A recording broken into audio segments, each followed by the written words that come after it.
চলমান সহিংসতা দ্রুত বন্ধ হওয়া জরুরি বলছেন রপ্তানিকারকরা। তাদের আশঙ্কা, এমন পরিস্থিতি চলতে থাকলে রপ্তানি আদেশ কমে যেতে পারে।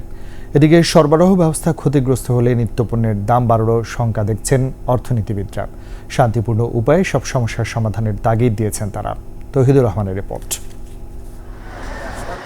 কোটা ব্যবস্থা সংস্কার নিয়ে ছাত্ররা আন্দোলন শুরু করলেও এখন এতে ঢুকে গেছে তৃতীয় পক্ষ।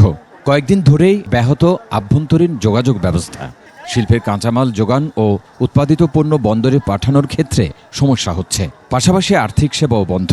সব মিলিয়ে রপ্তানি বাণিজ্য নিয়ে চিন্তিত ব্যবসায়ীরা। ক্লায়েন্টদের সাথে যখন আমি কমিউনিকেশন লেস হয়ে যাব, তখন আমাদের যে অর্ডার নিয়ে নেগোসিয়েশন, কথাবার্তা, এগুলি সব বন্ধ হয়ে যায়।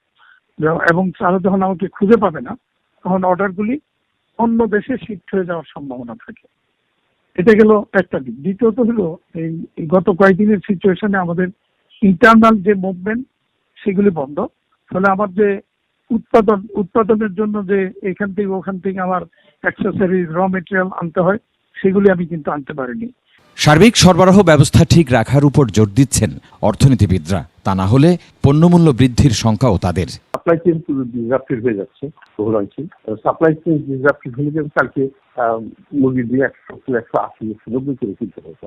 তো এটা তো আজকে হয়তো আরো খারাপের দিকে গেল। তো এইগুলো মানে আমরা যেটা বলি কনজিউমার প্রাইস ইন্ডেক্স থেকে আরো উস্কে দিচ্ছে, মূল্যস্ফীতি থেকে বাড়িয়ে ফেলতেছে, জনজীবন আরো দুর্বিষহ হবে।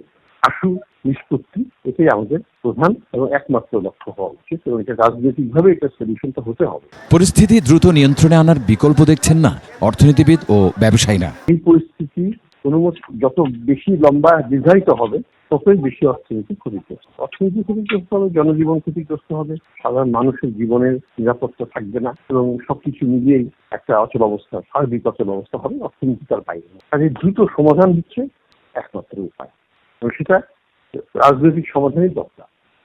এদিকে আর্থিক লেনদেন ও বিদেশি ক্রেতাদের সাথে যোগাযোগ স্বাভাবিক রাখতে ইন্টারনেট সেবার ক্ষতিগ্রস্ত অবকাঠামোগুলো দ্রুত মেরামতের কথা বলছেন তারা। তৌহিদুর রহমান, 21 টেলিভিশন, ঢাকা।